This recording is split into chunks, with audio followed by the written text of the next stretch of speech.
Ngayong araw, dito ulit tayo maglalaro. Tuturuan ko kayo ng diskarte kung paano manalo, kumita na malaki sa GCash, sa paglalaro dito sa Dragon Tiger dito sa Diamond Pro Game. Pattern uli yung basehan natin dito para manalo. Balance natin 33k, 508. So hindi pa ako nagwi-withdraw dito. Nag-record muna ako para mapakita ko sa inyo kung paano ba ako nananalo dito. Nakikita nyo naman sa pattern, ang tataas ng pattern lalo na itong dragon. Pinakamataas ng dragon, so magpo-focus tayo sa dragon dito. Try natin mag-dragon. So Queen 9, tama tayo. So nakikita nyo yung tataas ng dragon, no? Tapos isa lang yung pinakamataas na tiger. Try natin sabayan tong dragon na to, baka tumaas to, di ba? Tapos masabayan natin, tama tayo lahat. Malaking magiging panalo natin dito.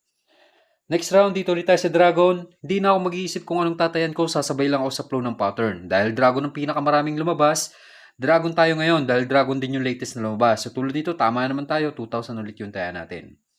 Kung napapansin nyo, kabig natin is 1,900. Medyo malaki-laki nga lang yung pinaka-tongs dito o yung tax. Bali, 50 pesos kapag 1,000 yung panalo natin, 950 yung papasok. So, 2K yung taya natin, kaya 100 yung bawas. Dito ulit tayo sa Dragon, 2K. Yan natin, so 9, so 5. So, walang putol pala to, nakikita nyo. 1755 o 555 yung oras natin.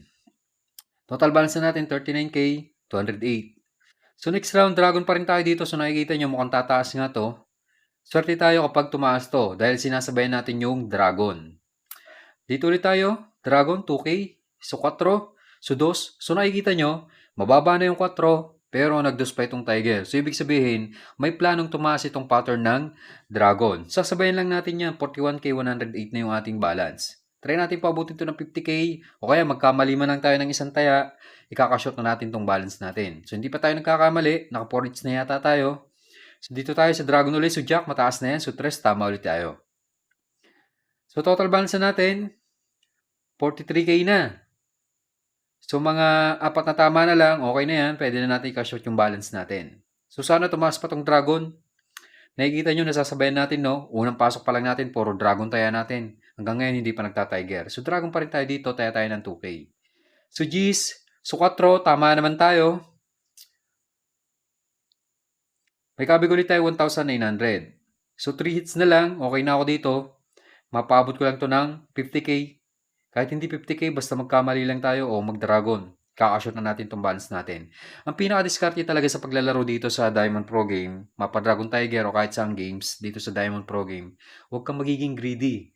Kung panalo ka na, umayaw ka na, ikashot mo na yung panalo mo o kaya yung puhunan mo. Tapos maglaro ka na lang sa ibang araw o kaya kinabukasan. Pag naghangad kasi ng malaki, lalo kang matatalunan. So dito talaga, patibayan lang talaga ng mindset. Kapag naging greedy ka, sure ako matatalo ka. So dragon pa rin tayo dito. So Jack, so 3, tama naman tayo. So 46k na yung balance natin, 48k, 708 pala. So last round, try natin mag-dragon ulit. Sana mag-dragon pa to para maka 50k tayo. Kung matalunan man tayo, 46k hindi na masama. So dito pa rin tayo sa dragon. Ang haba na ng dragon, so nakikita nyo ito na yung pinakamahabang pattern ng dragon. Tignan natin, sana tumama. So 8, so 2, so yun, tama tayo. Okay na ako dito, hindi na ako magiging greedy. So magkakashot ako dito ng 20k exit na tayo. So dito, click mo lang yung withdrawal sa baba.